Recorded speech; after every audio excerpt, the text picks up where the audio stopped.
So what's your name? Where do you live? And how long have you had your clutter challenge? My name's Theresa, and I live in Bedfordshire in England. And I've had my clutter challenge probably about 37 years, maybe more. And which step of the clutter clearing journey are you on, and how much clutter have you cleared?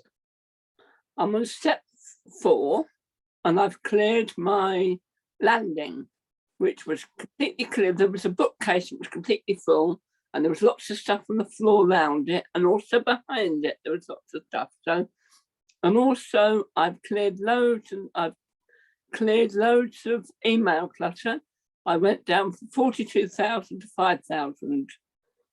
So, and I've also cleared a lot of paperwork. Yeah. Fantastic. Now, lots of people think that successful clutter clearing means that they need to start working on the clutter that they can see as quickly as possible. Now, obviously, with the clutter clearing journey, we start by understanding why we have our clutter challenge and learning how to make decisions before we start actually clearing it. Did taking the time make it harder or easier, do you think, to make decisions once you started working on your clutter? Oh, definitely. Definitely, it really made a difference, because the theory in step 1 and also in the other steps really made me understand as to how I could make realistic decisions. Instead of saying, I'm going to keep it or I'm going to get rid of it, I could actually say, well, does it belong here in my life in the future, in the near future, or does it belong in my life in the past? And I've learned all these different things, and also the value of that thing, whether it's a sentimental value or if it's whether it's valuable to me now, because it had been valuable to me when I bought it, because I bought it for some reason. But now I think to myself, now, am I going to use this in the future? So those are the things that I can start now thinking about. And I find that I'm making a lot more better decisions, because I've got lots of, and also I've got the not sure category, which means that I put in there pieces of things that I can only find one bit of it.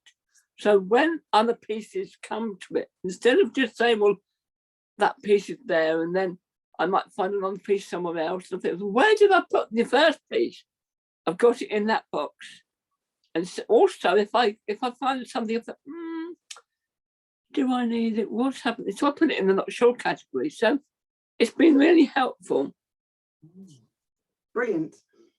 Now, lots of people worry that they start their clutter clearing journey. If they start their clutter clearing journey, it's going to take over their life. But as you know, we're only doing 2 hours a day for a maximum of 5 days a week. So what would you say to anyone who's worried about how much time their clutter clearing journey takes up each week? To start off with, in step 1, I think myself and other people have found that we don't actually do 2 hours a day. You start small. You start perhaps watching about half an hour videos or 20 minutes or whatever you can, and build up from that. I think that obviously we've got 24 hours a day, and 2 hours is not very much. But also, if people cannot find 2 hours, they could do it in perhaps half an hour slots, or even 1 hour in the morning, 1 hour in the afternoon, fitting it in around your life, providing you, when you get to step 3 and 4, that you actually do 2 hours. Because there is it's with making time and making the fact that you know that this particular job that you're doing is going to have a benefit in the future. Yeah. Great. Now, everyone who's trying to declutter has bad days and tough weeks, and I'm sure you've had many, and that's when we're most likely to give up. Given how long you've been on your clutter clearing journey, how have you managed to get through those bad days and tough weeks that I'm sure that you've had and when you felt like giving up? I think there's a few things I've done.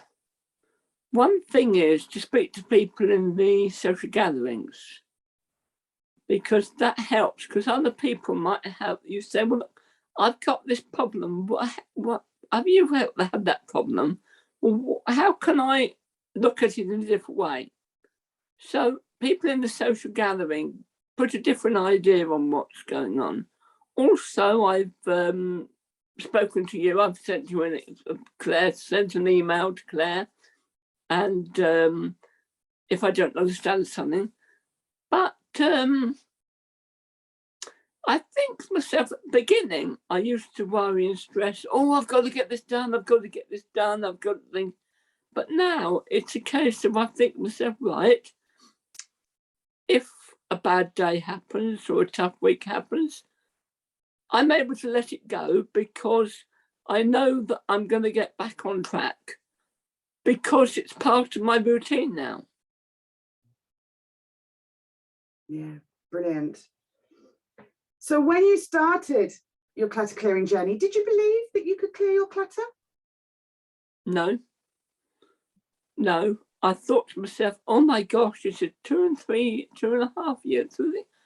My gosh, I'm never going to do it. And I looked around and I thought to myself, no, it's not going to happen.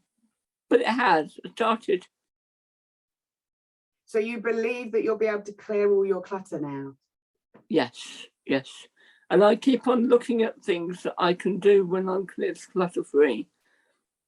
And it's a case of, it's a big step to actually think about being clutter free when you're actually in a clutter state. But it seems as though you've got to like, imagine you've got a dirty window in front of you and the window's all dirty so you cannot see out. And little bits of time, you perhaps clean a little bit and you can see through that little hole and you can see the beautiful garden outside the window, but you can only see a little tiny bit of that beautiful garden. But you can imagine that beautiful garden. And as you go through, you clean another little bit of that. I can see another, that's a part of a tree or something like that. So that's what I feel it's like, you know. Wonderful. So you started your clutter clearing journey even though you didn't believe that you'd be able to clear your clutter? Yes, I think so, because I looked at the details in the programme. I studied it carefully, and I've tried other things in the past. And I thought to myself, wow, this seems as though it's actually going to help me to work out what's actually been going on in my mind, because I always kept saying, why does it happen, the fact that there's a clear area there and yet within the next things grow back? I think, how did it happen? But it's a case of I know now how it happens, and so I just carry on. Fabulous. So finally, Theresa, what do you think the secret of your success has been on your clutter clearing journey? I think keeping up with things, changing my routine, changing my ways of doing things. And also, the most important thing, I think, is to not look at the whole picture of the whole house, of the whole thing. You get overwhelmed like that. But what I've learned is you're okay if you can do it in little tiny pieces. And breaking everything down into little pieces, you then know the steps you're going to take to do it.